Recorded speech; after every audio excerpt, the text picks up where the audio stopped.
লোভী বণিক ও তাওয়াক্কুলের শিক্ষা। অনেক কাল আগে কথা। এক শহরে এক ধনী কিন্তু অত্যন্ত কৃপণ বণিক বাস করত। তার প্রচুর ধন সম্পত্তি থাকলেও মনে কোনো শান্তি ছিল না।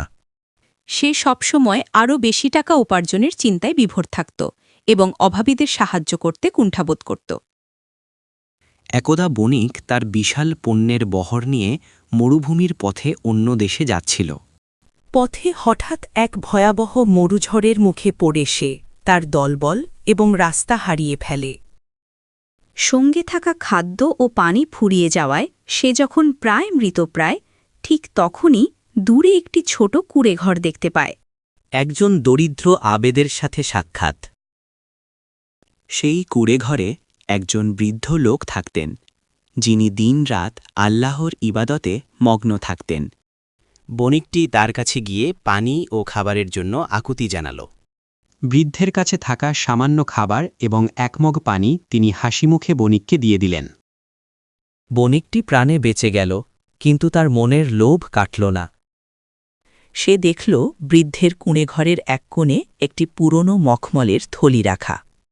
সে ভাবল, নিশ্চয় এতে কোনো দামি রত্ন লুকানো আছে। লোভের পরিণাম ও শিক্ষা। সুযোগ বুঝে বণিক থলিটি খুলে দেখল। কিন্তু তার ভেতরে কোনো সোনা দানা নেই, শুধুমাত্র একটি কাগজের টুকরো। তাতে লেখা ছিল, আল্লাহর উপর ভরসা, তাওয়াক্কুল হল এমন এক সম্পদ যা কখনো ফুরিয়ে যায় না। বণিকটি বিদ্রূপ করে বলল, শুধু ভরসা দিয়ে কি পেট ভরে? টাকা পয়সাই হল আসল শক্তি। সে বৃদ্ধকে তুচ্ছজ্ঞান করে সেখান থেকে চলে যাওয়ার চেষ্টা করল। কিন্তু কিছুদূর যেতেই সে আবার পথ হারিয়ে এক গভীর গর্তে পড়ে গেল। সেখানে সে 3 দিন আটকে থাকল। ক্ষুধা আর তৃষ্ণায় যখন তার প্রাণ ওষ্ঠাগত, তখন সে বুঝতে পারল তার অগাধ টাকা তাকে বাঁচাতে পারছে না। অবশেষে সে মনে প্রাণে আল্লাহর কাছে তওবা করল এবং সাহায্য চাইল।